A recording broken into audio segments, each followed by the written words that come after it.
Good afternoon. It's truly an honor to have the opportunity to introduce Governor Kathy Hochul. And before I say anything else, I want to say I love that my governor is a woman. My name is Aneta Sicharan, and I'm the Executive Director of Chaya Community Development Corporation, based in Queens, serving low-income South Asians, Indo-Caribbeans, and Latinx community members.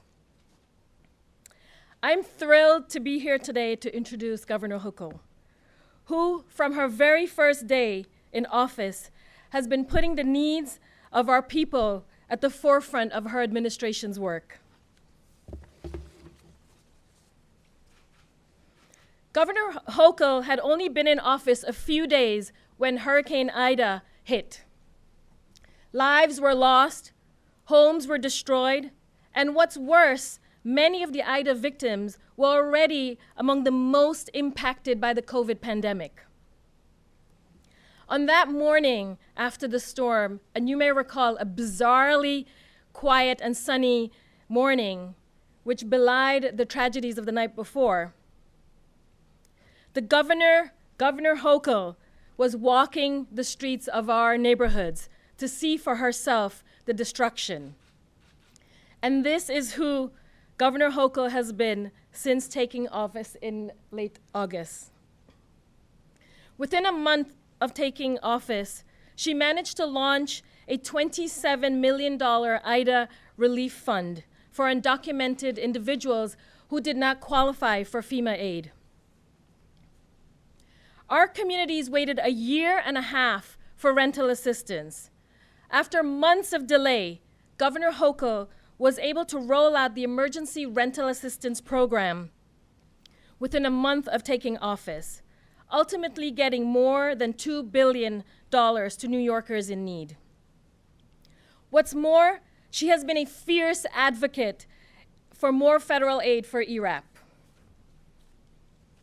And after another inexcusable delay by the prior administration, Governor Hochul also moved with lightning speed on the Excluded Workers Fund, getting more than $2 billion, the maximum allowed by the state legislature, out the door to thousands of excluded, undocumented, essential workers and their families. It has been nearly 2 years since the COVID pandemic hit. And while we've adjusted to new normals and struggled to resume the life that we knew, thousands of homeowners are on the verge of losing their homes. Over the last 18 months, my organization, Chaya, has turned away hundreds of individuals who've come for help.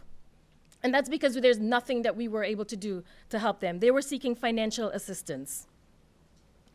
Low to moderate income homeowners who lost income during the pandemic have been playing catch up with mortgage payments, taxes, and utility bills.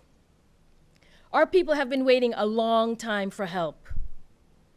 The Home Ownership Assistance Fund comes as a huge relief and will help families facing the threat of foreclosures stay in their homes.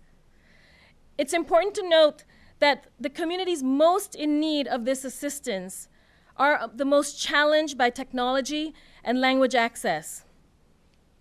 And therefore, we are especially grateful that the governor's office has put a great deal of effort into outreach and language accessibility. And it's no secret that homeownership is the very foundation of our communities, of their health, their well-being, and their financial wealth building. And so on behalf of our community members and our partner organizations, I want to thank you, Governor Hochul, for taking time to see and hear from our community members and for responding. We look forward to working with your office in rolling out the Homeownership Assistance Program and ensuring that our most vulnerable homeowners have the help that they need. Thank you.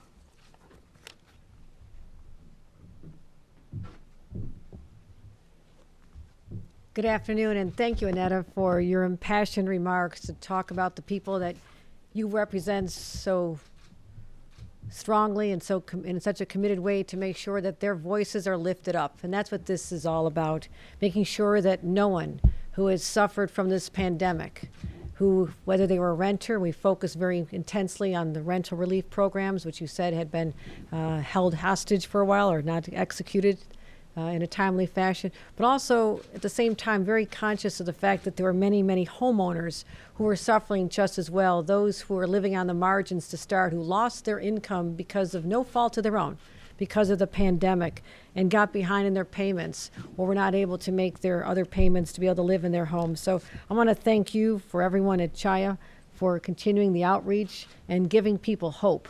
And that is something we need to do to make sure that they don't give up and they know that there are government programs to assist them. So I want to thank you. I also want to thank the individuals who deserve the credit for this. And let's start with where this all originated in Washington, D.C.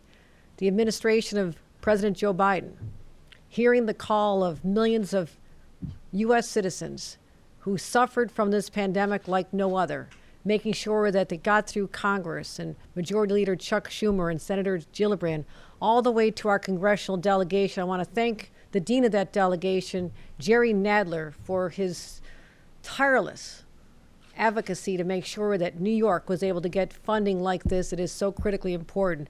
All the way down to our legislature, our leaders, Andrea Stewart Cousins, the Majority Leader of the Senate, who you'll be hearing from shortly, and Speaker Carl Hasting made sure that their conferences pulled together with us to make sure that we did what was right for the people we represent. Also, I want to thank Senator Kavanaugh, who you'll be hearing from shortly, whose voice has long been heard in the space of protecting both tenants and homeowners, not just in his district, across the state, as well as Assemblymember Simberwitz, who will be delivering remarks from Zoom as well. So I want to just make sure that this is not about one person being able to deliver a program. It is a concerted effort of all these leaders that are represented here and those that are back in Washington who made this happen in the first place. This is a critically important program. It has been something that we're proud to have applied for. It was applied for back in August, and we just received word from the federal administration on November 15th that the money was available, and New York State is the first in the nation to be approved for this. So we're launching a very intense outreach campaign, an education campaign, and we anticipate that applications will be able to be accepted beginning January 3rd. We wanted to get the word out now. We've brought on countless individuals, 70 organizations, who are be helping us get the word out to people and help them out. So we are very anxious to get this funding out there. And as you heard, these are for people who are homeowners who are in a forbearance plan, who fell behind on their mortgages, and also those who are not offered forbearance. They were just told that they're losing their home. Also those who are behind condo owners and co-op owners who might be behind on their maintenance fees, as well as those who live in manufactured homes who are behind on their loans. So it's not just one size fits all. There's many people who have been affected by this, and this addresses each one of them. So we're beginning with the vulnerable communities first. And as you heard from Annette, there's many of them who are actually suffering from the pandemic and then hit with the hurricane. So they've been suffering intensely, particularly in the neighborhood in Queens that you referenced, where I did spend many days walking in those neighborhoods where people were just so devastated by what they've had to go through for the last 20 months. So we wanted to make this simple, make sure that people understand how to apply, learn from some of our past examples of getting federal dollars out and streamlining it. These should not be so complicated that people give up, and that's what we've seen in the past. So there'll be a simple application. NewYorkHomeownerFund.org is where we want people to go. We'll be processing applications as they come in, first come, first serve. And we will be prioritizing homeowners who are already in litigation, those who are most at risk of being evicted from their homes, and will protect those highest at risk of being in displacement. So that's what we're focused on, making sure we get this money out there and ensuring that we protect New Yorkers in every sense of the word. And when you think about insecurities, to a family that is sitting in their home, knowing that the world is swirling around them and they're just so stressed out and they're thinking about what they can possibly do to stop this foreclosure from happening and the loss of their beloved home. This is the lifeline that they've been waiting for. We are very anxious to get this out to people in need. We have our partners on the ground who are going to make sure that it is available and make sure that every person who applies, and we'll try to lift all the barriers to them. That's why we're going to have this available in 10 languages. That's why we're going to make sure that if someone is not able to apply online, even if they get help from a friend or a family member, that there's actually a phone number they can call to apply that way as well. Trying to identify all the areas where people have been stressed out, it's been hard for them in the past, and trying to work through them as we speak. So this is going to be a significant improvement, and letting people know that we're continuing this on top of the rent relief program we were able to get out there. This actually is people who are eligible for this, as I mentioned, are also individuals who own anywhere from 1 to 4 units. If it's owner occupied, they can be eligible for this as well. And so we are announcing today that we have $539 million approved by the federal government for this important homeowner assisted fund, again, to help low and moderate homeowners try to just hang in there a little bit longer. So I wanted to be able to announce some of the other individuals who'll be speaking to you today, and I want to tell them how much I appreciate what they have done. This is when we talk about what people do in Washington and our state capital. These are the kind of programs that result from that collaborative spirit, the sense that we have a crisis, we have to help people in need, and that's what you're seeing here today, the benefit of this. And I also want to thank Ruth Ann Visnauskas, our Commissioner of Housing and Community Renewal, for her team, for the extraordinary effort that they've done, making sure that this was done. That's why we're the first in America to be able to get this money out to people, particularly before the holidays. Let them know that they can apply early in January. This is coming. Help is on its way for literally thousands of families who've been hurt so hard by the pandemic. So I thank everybody, and I want to just get some more of the details out to all of you. I think we'll show that on the screen. Maybe the screen will not change, and that's okay with me. I think I just told you what we need. So with that, let me introduce Jerry Nadler, the Dean of the Delegation, for his remarks. Thank you.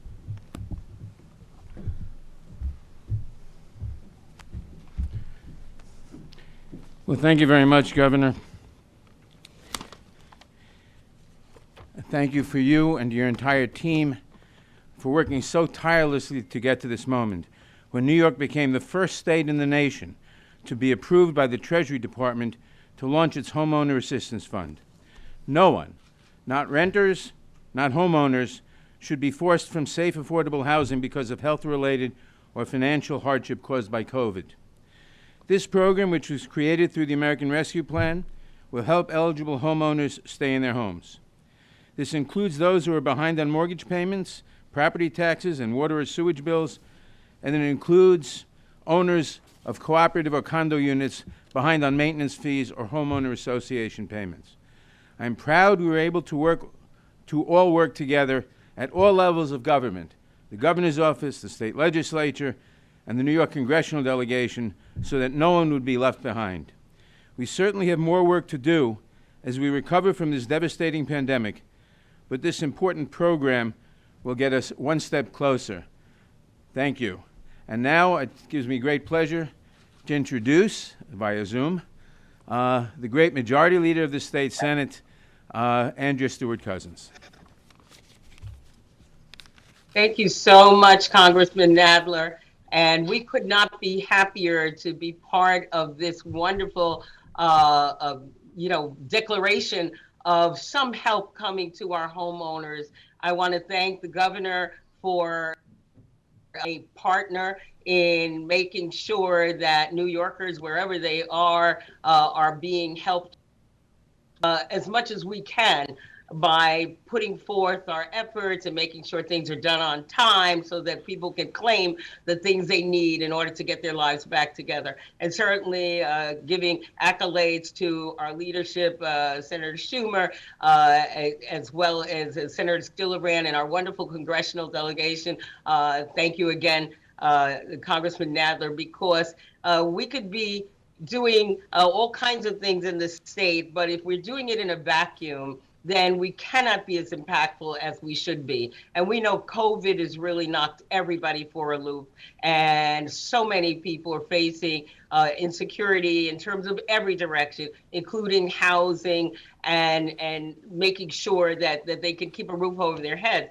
And part of our conversation during all of our budget deliberations, you'll hear from my partner, Assembly Speaker Hasting, people in their homes, because besides your health, having some place to live is extremely, And we knew if our partners in Congress came through, there was a big emphasis on rent, but we also knew we needed to make sure that people who were homeowners were able to deal with mortgages that were in arrears. And I think here in New York State, it's about $6 billion of arrears in mortgages. How do you deal with those utility bills, water bills, insurance, all of these things? And we needed to put something in place, which we did in our budget, that should the money come, we would have a mechanism by which the money could go out. Fortunately, again, because we have partners in Congress, the money came. Fortunately, we had a mechanism by which to administer this money through the state government. Fortunately, we have a governor who got this moving quickly, and we have a commissioner, and I also want to who made sure the paperwork looked good enough for us to be number one.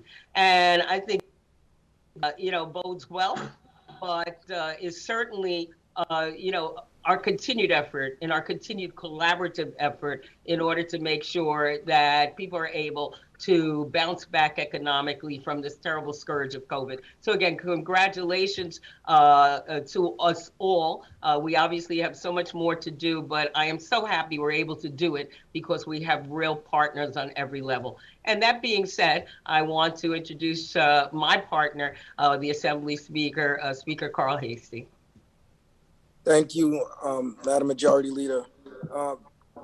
First, let me, I want to thank my two partners in government, Governor Hochul, and also the Majority Leader of the State Senate, Andrew Stewart Cousins, and to the two extraordinary Housing Committee chairs, and Steve Simberwitz and the Assembly, and of course, Brian.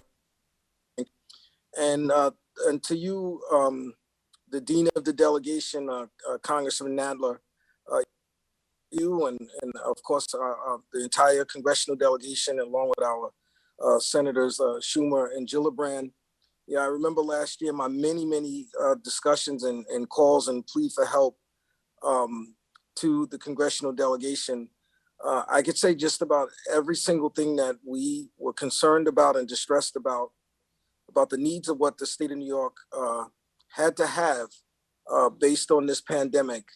It's great that we had a congressional delegation that stepped up and took care of us in every phase of life. So I really think that we should tip our hats to our congressional delegation.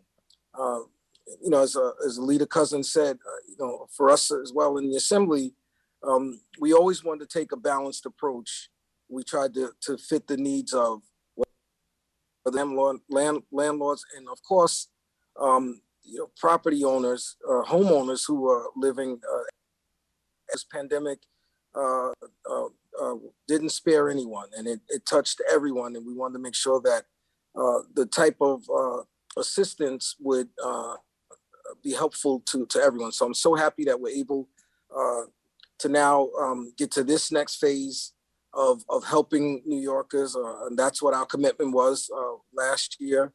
That's what our commitment is now, and that's what our commitment is going to be next year, to continue to make sure that we can steer through this new normal of living with COVID here in New York. So I'm happy that this program is going to move forward, particularly even if a mortgage, if your bank gave you a forbearance, that's pretty much taking the interest and putting it on the end of the loan. So the fact that homeowners won't have to, in these instances, who qualify for the program, that's a huge financial burden that homeowners won't have to deal with. So it's the holiday season. We like to give good news to make sure that people are able to stay in their homes. So great work by our congressional delegation, great work by our governor, and great work by my partner and partner in the legislature, Andrew Stewart Cousins, and in the New York State Senate. And it is my pleasure to introduce, I always believe, whether it's a president, a member of Congress, or even a New York State senator, all good things start in the New York State Assembly. And we have with us the chair of the New York State Senate Housing Committee, a former member of the Assembly, Senator Brian Kavanaugh.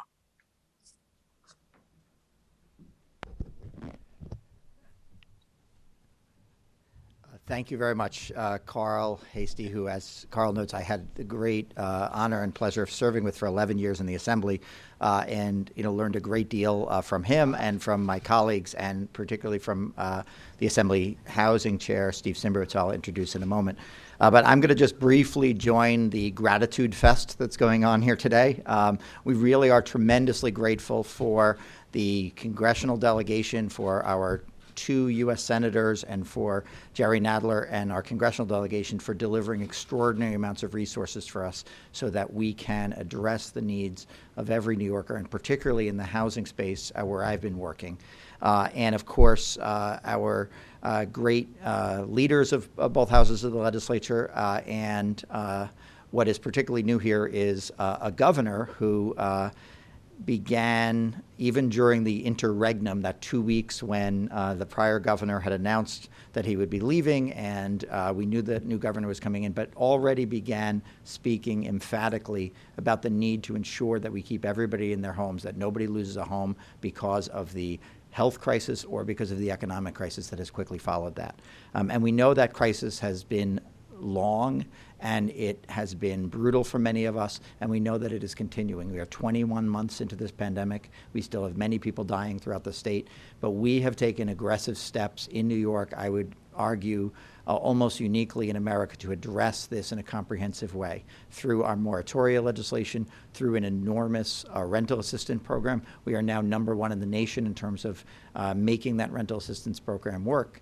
But there has been a big gap, and that has been the gap in not having financial relief for homeowners. We've addressed the danger of people losing their homes through the moratoria legislation, both through mortgages as well as tax issues, but having a funding source that allows us to begin to pay the costs that have been incurred over this time and that people have been unable to pay themselves because of job losses and income loss as a result of COVID really is a critical step. In my district, I would note in particular that co-op owners who are homeowners, that's one of our biggest ways of having homeownership in the city, have been excluded so far from programs, and they will be included in this program. We have a lot more work to do. We will be back in session in January. We will continue to work with our partners, looking to ensure that we continue to do what's necessary to ensure that nobody loses their home, to reflect the fact that housing is very much healthcare all the time, but particularly in a crisis like this. The CDC did an analysis of eviction moratoria and found out when they are allowed to expire prematurely, COVID infections go up directly as a result of that. So we know that housing policy, as we've done it, has been effective so far. We know that we need to continue to work to be effective. And again, it is a great honor to serve with the legislative leaders we've heard from, with a great governor. And I should note Ruth Ann Wisniewski, who at HCR really has crafted a wonderful program. It is no accident that this is the first such program that's been approved in the nation. So now, without further ado, there's often competitive relationships between the different houses of the legislature. But I had, again, the great pleasure of serving with Assemblymember Simbrowitz for very long. When he was the housing chair, I was a member of his committee, and now it is a great honor, and it's been an extraordinary productive relationship where we really have worked together to solve so many of these crises, both before the pandemic and as it set in 21 months ago. So without further ado, Assemblymember Steve Simbrowitz, chair of the Assembly Housing Committee. Thank you, Brian. Thank you very much. Good afternoon, everyone. I'm pleased to join the governor, Congressman Nadler, and my colleagues in government for this very important announcement. Since the start of the pandemic, many of our small homeowners have been struggling under the weight of financial loss and, through no fault of their own, have found themselves unable to meet their mortgages and other monthly expenses. As chair of the Assembly Housing Committee, I believe that the HAF program will be the lifeline that will help restore financial security to many of our low and moderate income homeowners who have been hurt by the pandemic. By helping these homeowners, the program will also help restore stability to an entire communities that have been left vulnerable by the economic devastation of the last 21 months. The ERAP and LRAP programs were crucial elements in our arsenal to get people back on track. But the Homeowner Assistance Fund is desperately needed now to avoid the nightmares of mortgage delinquency, foreclosure, and displacement. I commend Governor Kathy Hochul and the New York Congressional Delegation for their efforts in pushing the Treasury Department to approve this program and get the recovery process moving for our state's eligible homeowners. I thank our legislative leaders. I thank Senator Kavanaugh, who's a pleasure to work with, Commissioner Wisniewskis. We thank you for the program that you've put together. I look forward to seeing the HAF work as a catalyst to restore our people and our state to a healthier place economically and as a key part of our larger COVID recovery. Thank you very much. Thank you, Mr. Chairman. At this time, we'll clear the room and I'll return for questions. But again, I want to thank our incredible partners here. This does not happen without collaboration and a willingness to roll up our sleeves and work together on behalf of the people of this state. And that's how we've operated thus far, and that's how we're going to continue working, especially as we enter the session in a matter of weeks. So thank you for attending today.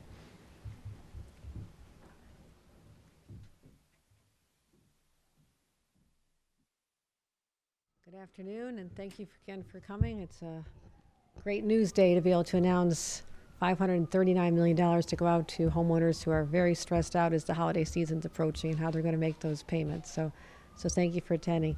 Any questions? Do you believe that Jim Malatra should remain in his post? I know that concerns were raised that he was installed there by the previous administration without going through the proper protocols and procedures, and now more information has come to light of his role in the previous administration. What are your thoughts on that? I will address what I can control, and from day one in my administration, I've been very clear that we will treat each other with respect, that there'll be no sexual harassment, and there are consequences for people to do within my administration. I understand that Jim Malatras, and all of us understand that he has been appointed to the position by the trustees, so it's not part of my administration. However, I understand that he's working with individuals to earn their trust, and I encourage him to do so. Yeah. You personally think that he should step down. I understand you just made it clear that it's not directly your decision, but in your personal opinion, do you think he stepped down, and does he still have your trust? We need a leader of the SUNY institution. I'm going to be making an overhaul of the SUNY system part of my state of the state. We have very bold plans that I want to see executed, and I want to see them continue. And in speaking through my administration to a number of trustees, continuity at this time is important, so I understand their rationale for wanting to not ask him to take steps. However, we have to make sure that there is a culture where this behavior is not acceptable, and those conversations continue. Governor Hochul, New York City still has a tax lien sale scheduled for December. That's, the debts that you're talking about, you're trying to help homeowners repay. That's going to be before this money gets to those homeowners, because the application isn't open until January. Do you think New York City, have you talked to New York City about postponing the tax lien sale? Yeah, they're familiar with what we're doing here, and certainly these conversations are important to have maximum flexibility for these individuals so they don't end up losing their homes when they could have been receiving assistance just a few weeks later. We are prioritizing people in the most vulnerable communities, people who earn under 100% of AMI, so we're looking at lower income individuals who are in the situation. So that's certainly something we should look into, is finding out the timing of that and whether it has to continue on schedule. Governor, the mayor announced today the new mandate for private businesses. I was wondering, did he give you the heads up about this? Because many members of the business community are complaining about being blindsided by this. Also, do you think it's a good idea? Should different municipalities around the state have different policies on the subject? As I've stated from the outset of my administration, I believe that where necessary, there should be a statewide approach. but when not necessary or we're waiting for more data, that we can have a more surgical approach to dealing with the pandemic. And what I've empowered localities to do, and New York City is one of the localities within the state of New York, just as Erie County is, encouraging local leaders to do an assessment of their situation and to take the actions they deem necessary. So yes, the mayor did call me before he announced it. We have had a very good relationship in terms of sharing our ideas and what we plan to do, and so no one is blindsided, so I was aware of this. And I support the local government leaders to execute the policies to fight COVID as they believe will be most helpful to deal with this pandemic within their own jurisdictions.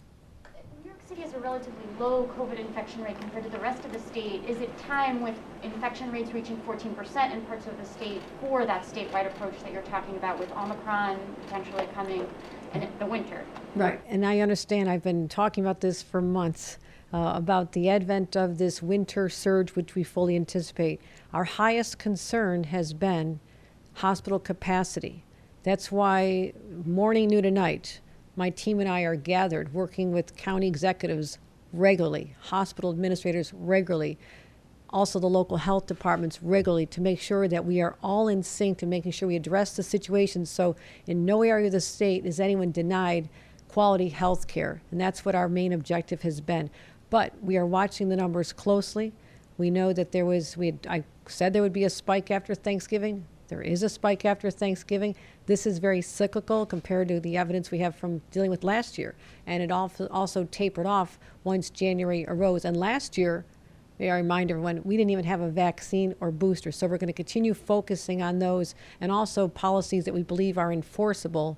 And I know this state better than anyone, and I know people's appetites for more restrictions. I will always invoke restrictions, new protocols where necessary, but I need more information.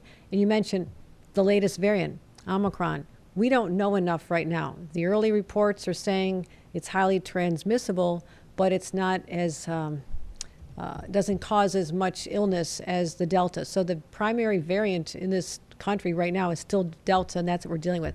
However, as I keep saying, I'm qualifying, I'm operating under the facts as I have them on this very date.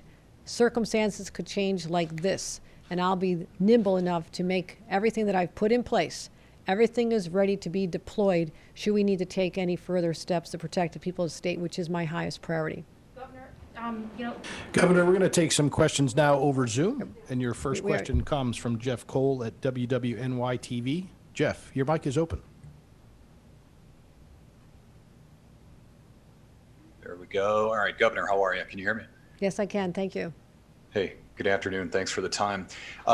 With the announcement that the Ogdensburg Correctional Facility is going to be closing in March, it's been learned that there's a garden program there that about 40,000 pounds of fresh produce is harvested from it, and it goes to local food pantries in St. Lawrence County.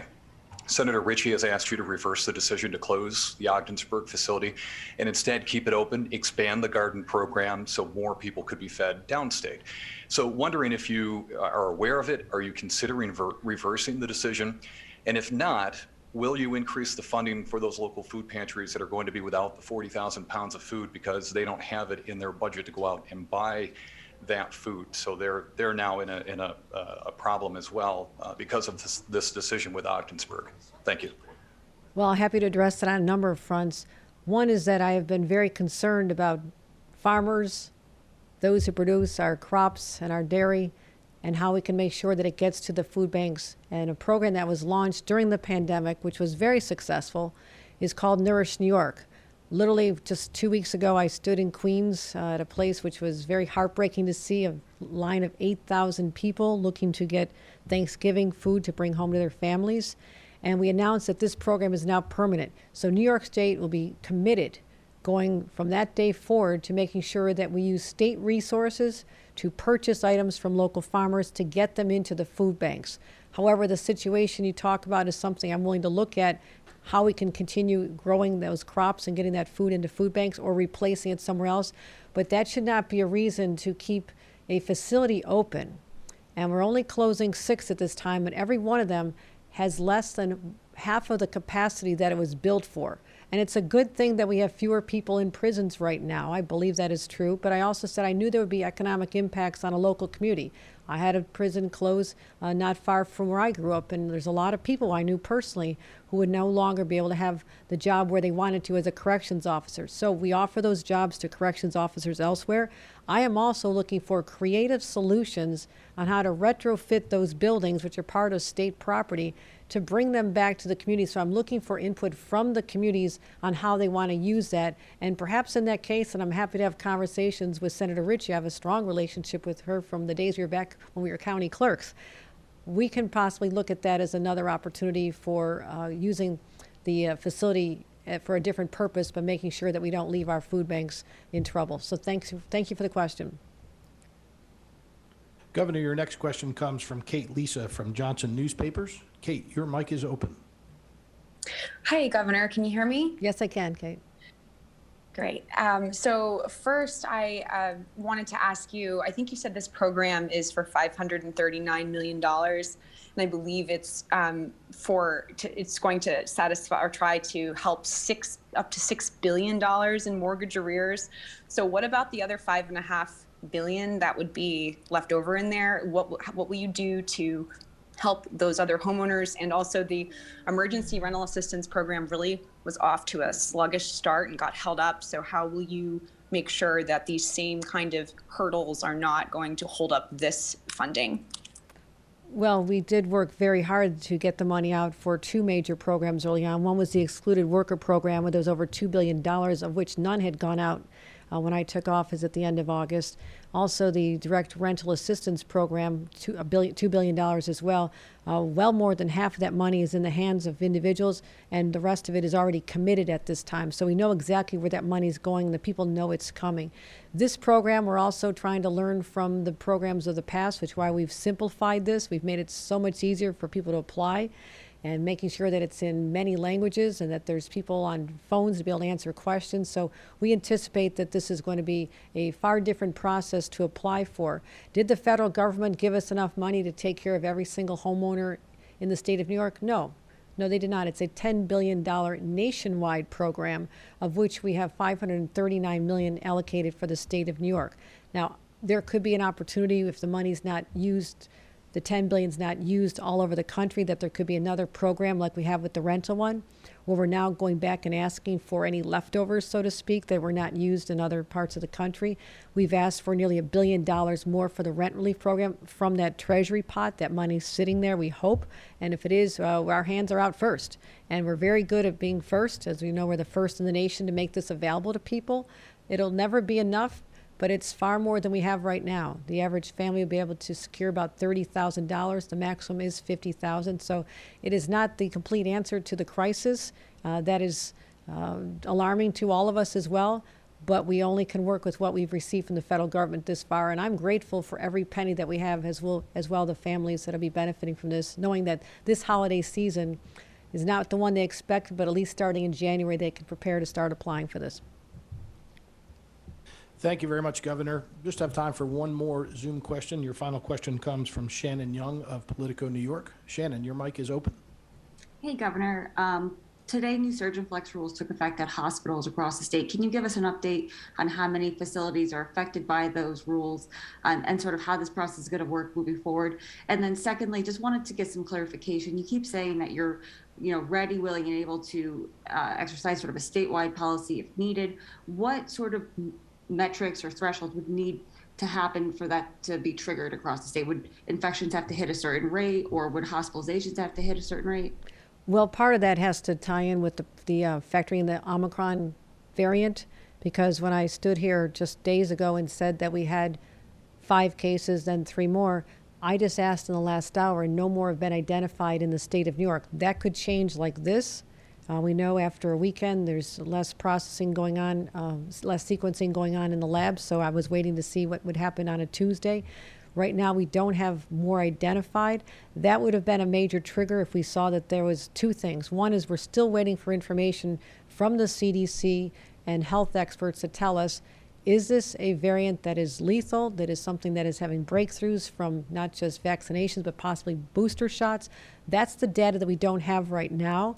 but I'm waiting to process that and determine what the landscape looks like and project out as far as we can as whether or not this is going to get worse, or are we going to hit a point just after the holiday season where it's going to start coming down. So that's all what goes into the calculation of what we're doing here. First part of your question was, I think I answered it, but I wanted to make sure. Elective surgery, I'm sorry. Got my mind on a lot of topics right now. Elective surgery, we'll be announcing at 5 o'clock today, the hospitals that will be ceasing elective surgery. I want you to know that this has been worked on 24 hours a day by our team to work with the healthcare providers. We did not want to return to a scenario in the early months of the pandemic where there was a wholesale shutting down of elective surgeries regardless of what the infection rate was in a region. So in fact, New York City was hit the hardest, but there were counties like Orleans County and Cattaraugus County and others where they really had almost no cases, but they also had to stop elective surgery. So we've learned a lot from that experience to not just have a one-size-fits-all approach, make it more targeted to the hospitals that really are in trouble or the hospital systems in a region.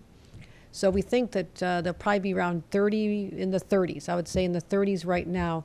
And again, those are areas where we're sending assistance. We have the National Guard literally on the ground now to relieve some of the pressure that's going on in nursing homes. Again, nursing homes are where the places people are being kept in hospitals longer than necessary because they can't be discharged to the nursing home because they don't have enough staff. So I figured this out, that the best way to deal with this is to bring in more assistance to some of the nursing homes. Also, some of the downstate hospital systems are also allowing us to borrow people and have them go to other parts of the state. And so you'll start to see that pressure relieved. It's not going to be an easy situation. We expect to see a continuation, but not an uncontrolled situation. That's important. We know the data. We're in close contact with elected leaders. We support their local efforts. And again, I'm reserving the right to take further steps if necessary. So thank you all for coming out today. I appreciate your interest in this program. Thank you.